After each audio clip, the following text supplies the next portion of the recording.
Good morning everyone, कैसे हैं आप सभी लोग। Welcome to all the online classes of measurement.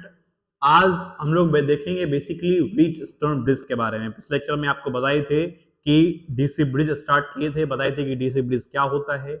DC bridge से रेसिस्टेंस को मेजर करते हैं, फिर रेसिस्टेंस को क्लासीफाई किए थे 3 पार्ट में, फिर लो मीडियम हाई को किस किस ब्रिज की मदद से मेजर किया जाएगा आपको बताए थे। तो आज सबसे पहले स्टार्ट कर रहे हैं व्हीटस्टोन ब्रिज। आज का हमारा टॉपिक क्या है सर? Wheatstone bridge. तो जैसा कि आपको अपने स्क्रीन पे दिख रहा है कि ये आपका व्हीटस्टोन ब्रिज है। व्हीटस्टोन ब्रिज का आपका बेसिकली ये डायग्राम है। तो पहले आप डायग्राम को समझ जाएंगे तो इसके अंदर जो थ्योरी है उसको आप बड़ी आसानी से समझ जाएंगे। देखिए, इस डायग्राम में आप देखेंगे तो जैसा कि आपको डीसी ब्रिज में बताए थे कि डीसी ब्रिज के अंदर आपका होता है 4 रेसिस्टेंस, ठीक है। और चारों रेसिस्टेंस 4 आर्म्स में जुड़ा होता है और चारों आर्म्स जो है वो स्क्वायर शेप या रोम्बस शेप में होता है। तो यहाँ पे भी देखिए आपका 4 रेसिस्टेंस है, एक इधर P, ये आपका Q, ठीक है, ये आपका R और ये आपका S। 4 रेसिस्टेंस हो गया P Q R S। जिस 4 रेसिस्टेंस को हम लोग क्या कर दिए, किसमें जोड़ दिए? रोम्बस शेप में जोड़ दिए। उसके बाद एक डायगोनल यहां से लेकर यहां तक है तो इसमें लगा दिए गैल्वेनोमीटर, और दूसरा डायगोनल आपका यहां से लेकर यहां तक है तो इसमें क्या लगा दिए? वोल्टेज सोर्स VDC, ठीक है। आगे आइए, आगे आप यहाँ पे नोटिस करेंगे तो यहाँ पे भी सप्लाई दिए आप, तो भी सप्लाई देने के बाद सर्किट कंप्लीट है तो करंट क्या फ्लो करेगा? आई करंट फ्लो करेगा। आई करंट यहाँ पे आया, तो आई करंट यहाँ पे आने के बाद इस पॉइंट पे इसको 2 रास्ता मिला, तो इधर I1 चला गया, इधर I2 चला गया। उसके बाद फिर आगे बढ़ेगा ये, तो यहाँ पे इधर भी इसको रास्ता मिलेगा, इधर भी रास्ता मिलेगा, तो इधर I3 गया है, और यहां पर अब आएगा तो इस I2 करंट को इधर भी रास्ता मिलेगा और इधर भी रास्ता मिलेगा, तो इधर I4 दिया है। इस वाले पार्ट में हम करंट नहीं दिखाए हैं सर, तो इस वाले पार्ट में करंट क्यों नहीं दिखाए? देखिए, बात यहां पे ऐसी है कि ये जो आपका व्हीटस्टोन ब्रिज है, इस व्हीटस्टोन ब्रिज की मदद से मेजर करना है अननोन रेसिस्टेंस, ठीक है। मान लीजिए कि आपके पास कोई सर्किट है, उस सर्किट में रेसिस्टेंस को मेजर करना है। आपको कह दिया कि वहां पे कितना रेसिस्टेंस है आप मेजर करके बताइए। आप क्या करेंगे? व्हीटस्टोन ब्रिज तरीका अपनाएंगे। अब उसमें करेंगे क्या? एक तो आपको अननोन है, 3 गो आपको लेना पड़ेगा, नोन लेना पड़ेगा। तो यहाँ पे P और Q जो है, P और Q जो है वो नोन है, ठीक है, वो पता है, नोन आर्म्स है वो। उसको हम लोग रेशियो आर्म्स भी कहते हैं। P और Q को क्या बोल सकते हैं sir? P and Q is ratio arms. उसके बाद ये जो आपका R है, इस R को बोलते हैं हम लोग वेरिएबल रेसिस्टेंस या फिर standard variable resistance. R is standard standard variable standard variable resistance, ठीक है। और उसके बाद हमारा यहाँ पे जो S है, ये S is unknown resistance. S कौन सा रेसिस्टेंस है सर? अननोन रेसिस्टेंस है। मतलब इस अननोन रेसिस्टेंस के वैल्यू को क्या करना है? इस ब्रिज की मदद से फाइंड आउट करना है, ठीक। तो कैसे मेजर करेंगे? तो सबसे पहले आप क्या करेंगे? सप्लाई देंगे, ठीक है। सप्लाई दिए, सप्लाई देने के बाद आई करंट फ्लो किया, करंट फ्लो करने के बाद इधर I1 गया, I2 गया। इस वाले पार्ट में भी कुछ ना कुछ करंट आया होगा। हम लोग यहाँ पे अभी नहीं दिखाए कि I5 I6 कुछ नहीं दिखाए, बस ये बता रहे हैं कि इस वाले पार्ट में कुछ करंट आया होगा। इधर दिखा दिया I4 चला गया और इधर दिखा दिया I3 चला गया। अब देखिए, बात ऐसी है कि बीच में लगाए हैं गैल्वेनोमीटर। क्या लगाए हैं सर? गैल्वेनोमीटर। और गैल्वेनोमीटर के बारे में आपको बताए हैं कि गैल्वेनोमीटर ऑलवेज नल आउटपुट देता है, और गैल्वेनोमीटर का यूज नल आउटपुट के लिए ही जनरली किया जाता है। नल आउटपुट मतलब जीरो आउटपुट, यानी इस गैल्वेनोमीटर के अंदर जो करंट फ्लो करना चाहिए वो क्या फ्लो करना चाहिए? जीरो। यानी इस पूरे पार्ट में क्या करंट फ्लो करेगा सर? तो जीरो करंट फ्लो करेगा। अब बेसिकली जीरो करंट हम लोग कैसे फ्लो करवाएंगे उस चीज को समझना है। ये P और Q आपको पता है, R आपका वेरिएबल है, R को आप वेरी कर सकते हैं। तो है क्या? PQ लगा दिए, कोई भी रेसिस्टेंस कितना है वैल्यू का आप लगा दिए। S आपको पता नहीं है लेकिन PQ आपको पता है। आर भी पता है, लेकिन आर आप ऐसा रेसिस्टेंस लगाए हैं जिसको आप वेरी कर सकते हैं, ऊपर दोनों फिक्स लगाए हैं, पी क्यू फिक्स है, उसमें कोई चेंजेस नहीं होगा। लेकिन आर में क्या होगा, जिस आप अपने अनुसार से चेंजेस कर सकते हैं। और एस आपका अननोन है। अब आप क्या किए कि ब्रिज को बैलेंस करेंगे। बैलेंस का मतलब है सर कि इस गैल्वेनोमीटर के अंदर का करंट क्या करेंगे आप, जीरो करेंगे।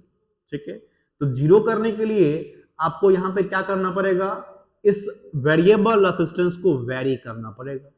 वेरिएबल रेसिस्टेंस को आप वेरी कर रहे हैं, वेरी करने के लिए ज्यादा भी कर सकते हैं, कम भी कर सकते हैं।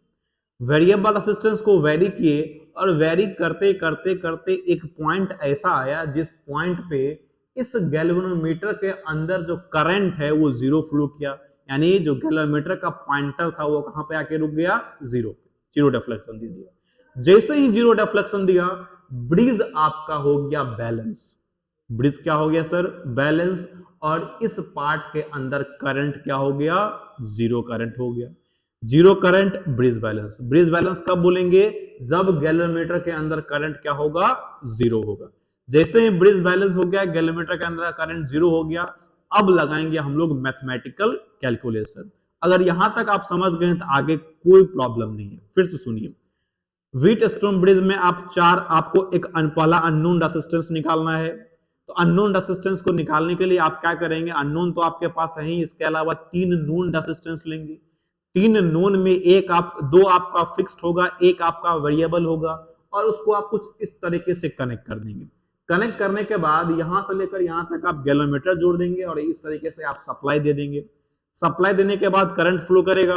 करंट फ्लो करने के बाद इधर I1, इधर I2, इधर I3, इधर I4, और इस पार्ट में भी कुछ ना कुछ करंट। अब स्टैंडर्ड वेरिएबल रेसिस्टेंस को वेरी करना है, और वेरी करके इसके अंदर जो IG करंट है उसको जीरो करना है। IG करंट जीरो हुआ, ब्रिज आपका क्या हो गया सर, बैलेंस हो गया।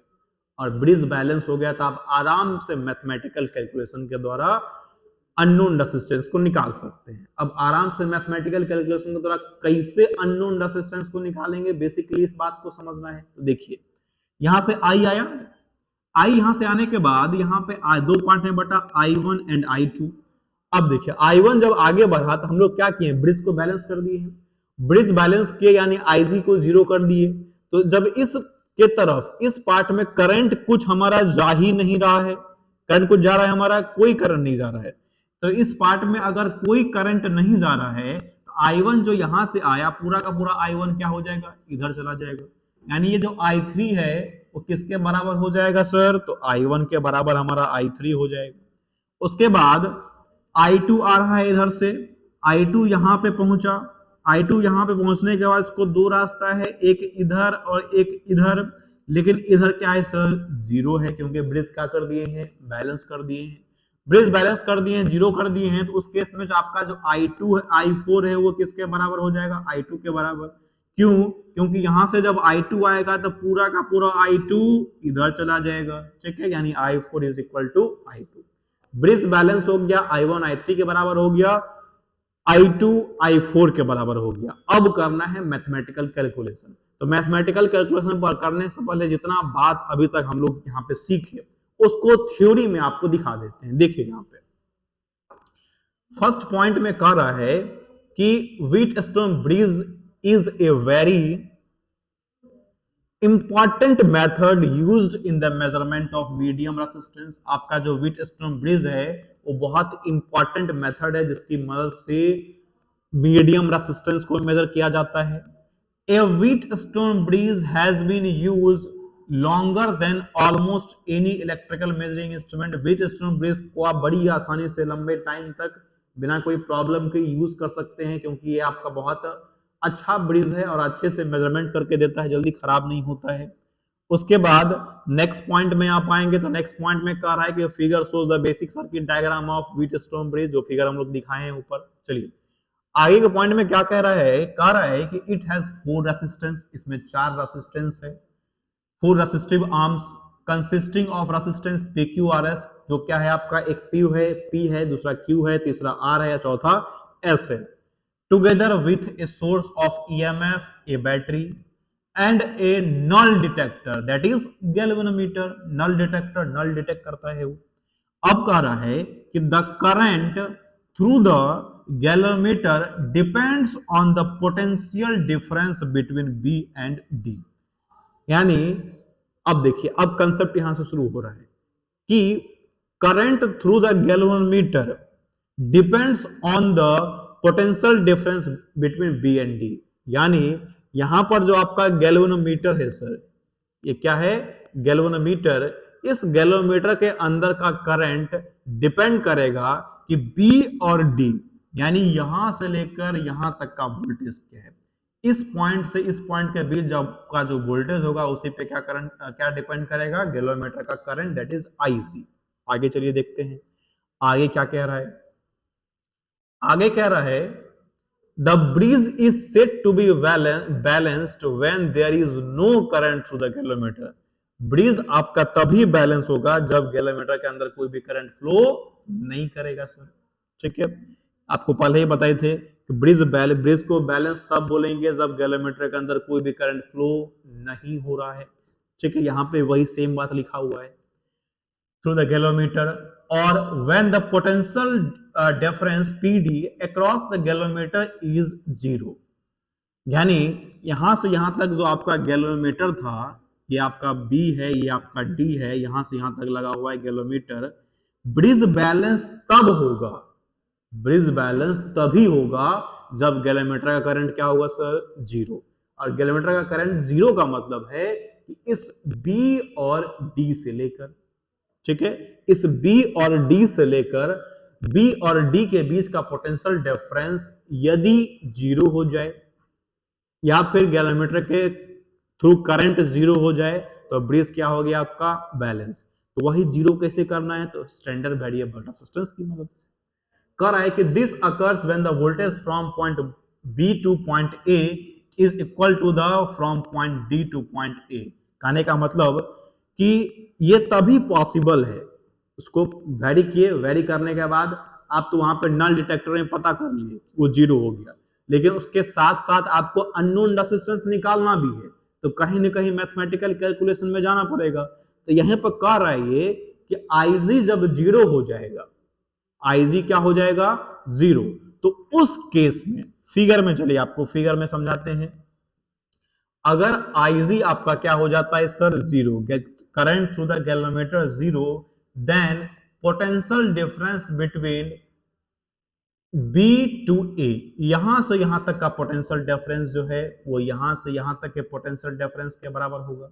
उसके बाद यहां से लेकर यहां तक का जो पोटेंशियल डिफरेंस है वो यहां से लेकर यहां तक के पोटेंशियल डिफरेंस के बराबर होगा। यानी potential difference between A and B या B to A is equal to potential difference between D to A, and potential difference between B to C is equal to potential difference between C to D। ठीक है, तो वही same बात वहां पे लिखा हुआ है, यहाँ पे आप देख सकते हैं सेम बात कह रहा है सर। देखिए सेम बात कह रहा है कि this occurs when the voltage from point B to A. याद कीजिए, आपको बताए थे अभी, ये आपका है, ये ए है, ये बी है, ये सी है, ये डी है। तो अगर करंट जीरो है, कहां से? गैल्वेनोमीटर में करंट जीरो है, उस केस में ए से लेकर बी तक का वोल्टेज वो बराबर होगा कहां से कहां तक? ए से डी तक। फिर बी से लेकर सी तक का वोल्टेज बराबर होगा कहां से कहां तक? तो सी से डी तक। तो सेम बात कर रहा है। And referring to the other battery terminal when the voltage from point D to C equal to the voltage from B to C. ठीक है, यानी ये वोल्टेज इस वोल्टेज के बराबर है और ये वोल्टेज इस वोल्टेज के बराबर है। यहां रेजिस्टेंस P है, यहाँ Q है, यहाँ R है, यहाँ S है। अब मान लीजिए कि यहाँ का वोल्टेज यहाँ के वोल्टेज के बराबर है और V इज इक्वल टू होता है IR। ठीक है, और यहाँ का रेजिस्टेंस P है और इसमें करंट फ्लो कर रहा है I, तो इसके लिए क्या हो जाएगा? Voltage I1R। इसमें करंट फ्लो कर रहा है I2, तो इसके लिए वोल्टेज हो जाएगा I2R। यहाँ पे I1P होगा। इसमें भी करंट आपका I3 है लेकिन वो I1 के बराबर है, तो यहाँ पे वोल्टेज क्या हो जाएगा? I1Q। यहाँ पे करंट I4 है लेकिन वो I2 के बराबर है, तो वोल्टेज क्या हो जाएगा? I4S। यानी I1P बराबर I2R और I1Q बराबर I2S। ठीक है, इतना कर देंगे, आप S को आराम से निकाल सकते हैं। वही चीज हम आगे किए हैं। देखिए I1P बराबर I2R, ठीक है। ब्रिज जब आपका क्या है सर, बैलेंस है, तो उस केस में गैलोमीटर के अंदर करंट जीरो, ए से लेकर बी तक का वोल्टेज इज इक्वल टू ए से लेकर डी तक का वोल्टेज, और ए से बी तक का वोल्टेज I1P है और ए से लेकर डी तक का वोल्टेज I2R है, यानी I1P is equal to I2R। इसको मान लिए इक्वेशन 1। फिर for galvanometer current to be zero the following condition also exist, यानी I1 I3 जो है आपका V by P plus Q के बराबर है। इस बात का क्या मतलब है सर, और I2 I4 दोनों करंट तो बराबर है, लेकिन वो किसके बराबर है, V by R plus S. इसको आप फिगर में देखिए, यहाँ पे देखिए I1 आया I3 हो गया, लेकिन दोनों बराबर है। I1 I3 क्या है सर, बराबर है। I1 के बराबर लिखा, यहाँ पे देखिए I1 बराबर I3 बराबर, अब देखिए, अब अगर इसके अंदर करंट जीरो है, उस केस में क्या होगा कि ये वाला पार्ट ओपन हो जाएगा। आपको पता है कि ओपन सर्किट में करंट जीरो होता है, शॉर्ट सर्किट में करंट बहुत ज्यादा होता है, इनफाइनाइट। जो जैसे ही इस वाले पार्ट में करंट जीरो, मतलब अब ये पार्ट एग्जिस्ट ही नहीं कर रहा है, ठीक है। तो उस केस में ये वाला रेसिस्टेंस और ये वाला रेसिस्टेंस सीरीज में आ जाएगा, और ये वाला रेसिस्टेंस सीरीज में आ जाएगा। यानी जब सर्किट आपका बनेगा तो कुछ इस तरीके से बनेगा, ये आपका P, यहाँ आपका Q, इधर आपका R, इधर आपका S, और यहां से आप सप्लाई क्या दिए हैं सर, V वोल्टेज का सप्लाई दिए हैं, करंट I जा रहा है, इधर I1 हो गया जो कि I3 के बराबर है, इधर आपका I2 हो गया जो I4 के बराबर है, और यहां से लेकर यहां तक तो करंट जीरो हो गया था, यानी उस पार्ट को हटा दिए। आप यहां पे देखेंगे कि जो V वोल्टेज है वो इसके भी पैरेलल है और इसके भी पैरेलल है, तो यहां से यहां तक का रेसिस्टेंस आपका P प्लस क्यू, यहां से यहां तक का वोल्टेज टोटल वोल्टेज V, तो I1 निकालेंगे तो क्या हो जाएगा, V by P plus Q. I1 I3 बराबर V by P plus Q, और सेम आपका I2 बराबर I4 बराबर V by R plus S. I think आपको अब क्लियर होगा। अगर आपको डाउट है तो आप वीडियो को पीछे करके देख सकते हैं। चलिए चलते हैं हम लोग अब अपने लास्ट कड़ी में, इस इक्वेशन के लास्ट कड़ी पे चलते हैं। तो I1P बराबर I2R, उसके बाद I1 I3 बराबर V by P plus Q, I2 I4 बराबर V by R plus S, और यहां तक मान लिए इक्वेशन 3। अब क्या क्या इक्वेशन फर्स्ट सेकंड थर्ड से I1P बराबर I2R जो है वो ले लिया और लिख दिया, I1P बराबर I2R, I1P बराबर, यहाँ पे देखिए लिख देते हैं, I1P बराबर I2R, ठीक है। अब I1 का वैल्यू पुट कर दिया V by P plus Q, I2 का वैल्यू पुट कर दिया V by R plus S. V और V क्या हो गया सर, कैंसिल हो गया, P by P plus Q बराबर R by R plus S. अब इसको कैलकुलेट करना है, तो कैलकुलेट करेंगे तो देखिए P into R plus S, उसके बाद R into P plus Q, तो P into R plus S बराबर R into P plus Q, P into multiply करेंगे तो P into R P R, P into S P S, तो P R plus P S, P into R P R, Q into R Q R, तो Q R. अब ये P R क्या हो जाए, cancel, यानी पी एस बराबर Q are. यानी कहने का सेंस, यहाँ पे जब आर निकालेंगे आप, आर का वैल्यू क्या निकल के आएगा, P by Q into S. Sorry R नहीं, यहाँ पे हम लोग को एस निकालना है। एक चीज यहाँ पे मिसप्रिंट हो गया, एस हमारा क्या है, अननोन रेसिस्टेंस एस है, और आपका आर जो है वो वेरिएबल रेसिस्टेंस निकालना एस है, तो एस का वैल्यू क्या होगा sir, P by Q into R, ठीक है। और यहाँ पे एक आप याद इस तरीके से भी रख सकते हैं कि जब हम लोग इसको सॉल्व किए तो सॉल्व करने के बाद पी एस बराबर क्यू आर आया। क्या आया sir, P S is equal to Q R, और रेसिस्टेंस हमारा यहाँ पे P था, यहाँ पे Q था, यहाँ पे R था, यहाँ पे S था, ठीक है, Q R S। तो अपोजिट आर्म्स, ये P है ये S है, तो P इंटू एस अब बराबर Q इंटू R, यानी ब्रिज आपका जो बैलेंस होता है, ठीक है। यानी आप इस तरीके से भी समझ सकते हैं कि अगर अपोजिट आर्म्स का प्रोडक्ट दूसरे अपोजिट आर्म्स के प्रोडक्ट के बराबर हो जाए, तो वहां पे आपको समझ आना है कि ये व्हीटस्टोन ब्रिज है। कौन सा ब्रिज है, व्हीटस्टोन ब्रिज, और उसमें बीच वाले पार्ट को हटा देना, कंसिडर ही नहीं करना है, ठीक है। तो एस निकाल लिए, S is equal to P by Q into S, वही लिखा हुआ है यहाँ पे from equation 4. Equation 4 is known as expression for the balance of the Wheatstone bridge if three resistance are known. आपको पहले ही बताया कि तीन रेजिस्टेंस पता होता है एंड फोर्थ में भी determined from equation 4 that is S बराबर P by Q into R. ये आपका S है, आप यहाँ पे सही कर लेंगे अपने नोट्स में भी. ये आपका S है और वो आपका R है. जहां पे आपको बताए थे कि P और Q आपका रेशियो आर्म्स होता है, उसको हम लोग अननोन रेजिस्टेंस भी बोलते हैं या टेस्ट रेजिस्टेंस भी बोलते हैं. एस आपका सॉरी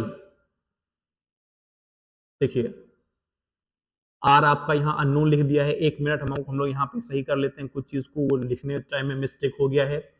आर ये आपका स्टैंडर्ड वेरिएबल रेजिस्टेंस है और एस आपका अननोन रेजिस्टेंस है और पी और क्यू है सर रेशियो आर्म्स या फिर नॉन फिक्स्ड रेजिस्टेंस. आर और एस में थोड़ा सा आप ऊपर नीचे कर लेंगे, आर और एस मिस्टेक से लिखा गया है. And the last point under balance condition. Balance condition में आपको क्या बताई थी कि गैल्वेनोमीटर के अंदर का करंट क्या होगा, जीरो, यानी Ig बराबर जीरो.